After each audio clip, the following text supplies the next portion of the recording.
Hello students. तो आज हम अपने जो हमने जो कल पढ़ा था ग्लोबल वार्मिंग, उसके बारे में आगे कुछ पढ़ेंगे और उसके इफ़ेक्ट भी देखेंगे और ओजोन होल के बारे में भी पढ़ेंगे। Due to this natural greenhouse effect the earth surface has an average temperature of about 59 degree F और 15 डिग्री सेल्सियस। ये जो ग्रीन हाउस इफेक्ट होता है, इसके कारण अर्थ का जो होता है एवरेज टेम्परेचर वो हमेशा 15 डिग्री सेल्सियस रहता है या 59 डिग्री एफ रहता है।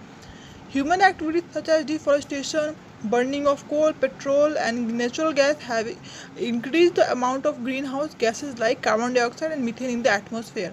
और जो डिफॉरेस्टेशन होता है, कोल जलाना होता है, पेट्रोल होता है, नेचुरल गैस होता है, इससे हमारे ग्रीन हाउस में, हमारे एटमोसफेयर में ग्रीन हाउस गैसेस का इंक्रीजमेंट हो गया है, बहुत ज़्यादा बढ़ गया है वो।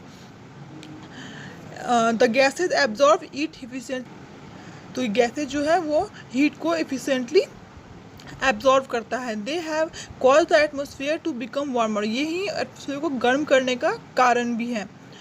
The average temperature of earth has risen by almost 0.6 degree Celsius और 1 F in the last 100 year. और 100 सालों में जो अर्थ का टेम्परेचर है वो 0.6 डिग्री सेल्सियस बढ़ गया है। An increase in the average temperature of the earth due to increase in greenhouse effect is called global warming, और इसको ही बढ़ने को हम ग्लोबल वार्मिंग भी कहते हैं। तो ग्रीन हाउस गैसेस के इंक्रीजमेंट को ही हम कहते हैं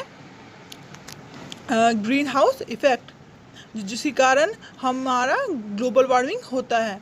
इफेक्ट ऑफ ग्लोबल वार्मिंग, अब यहाँ पे ग्लोबल वार्मिंग का हम प्रॉपर इफेक्ट देखेंगे। It destroys crops and upsets the natural life cycles of plant and animal. It brings storms and floods. It causes glaciers and ice sheets to melt at the North Pole and South Pole. क्या ये crop को destroy करता है, natural cycle को disturb करता है, plants and animal को disturb करता है। ये हमारे स्ट्रॉम्स मतलब बाढ़ और बहुत ज़्यादा ड्राउट लाने का भी कॉज बनता है। ये हम ग्लेशियर को पिघला देता है, आइस शीट को मेल्ट कर रहा है, और नॉर्थ पोल और साउथ पोल में जो आइस शीट्स हैं उनको भी मेल्ट कर रहा है। ये बहुत सारा प्रॉब्लम कर रहा है हमारे अर्थ पे। अब हम पढ़ेंगे ओजोन होल के बारे में। The atmosphere has a thin layer of ozone gas, atmosphere में एक थिन गैस का लेयर है जिसे हम ओजोन गैस कहते हैं। Ozone is a form of oxygen, और ओजोन एक फॉर्म ऑफ ऑक्सीजन है।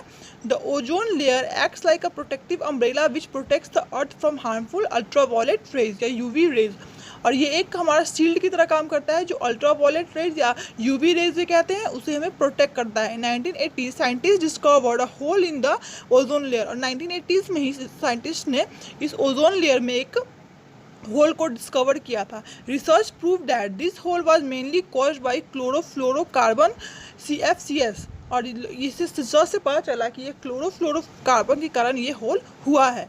These chemicals are used in air conditioners, refrigerators and aerosol sprays. CF penetrate the ozone layer, और ये जो अल्ट्रावायलेट ये था क्लोरोफ्लोरोकार्बन था जो कि इसमें होल कर रहा था, वो कहाँ से निकलता है? वो एयर कंडीशनर से, रेफ्रिजरेटर से और एक्सट्रोल स्पेस से निकलता है।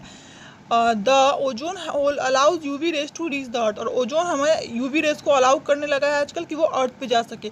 This raise can cause skin cancer, I problem and weakness in immune system in human, और इसके कारण हमें बहुत सारी डिजीज हो रही है। स्किन कैंसर हो रहा है, आई प्रॉब्लम हो रहा है, वीकनेस हो रहा है इम्यून सिस्टम का ह्यूमन्स में। This rays also harm plants and animals, और ये रे प्लांट्स और एनिमल्स को भी हार्म कर सकता है। तो आप पिक्चर में देख सकते हैं ओजोन लेयर, ये जो अंटार्कटिका के ऊपर में है, इसका ये एक पिक है। स्टूडेंट्स हम आज के लिए यहीं तक रहने देंगे। That's all for today.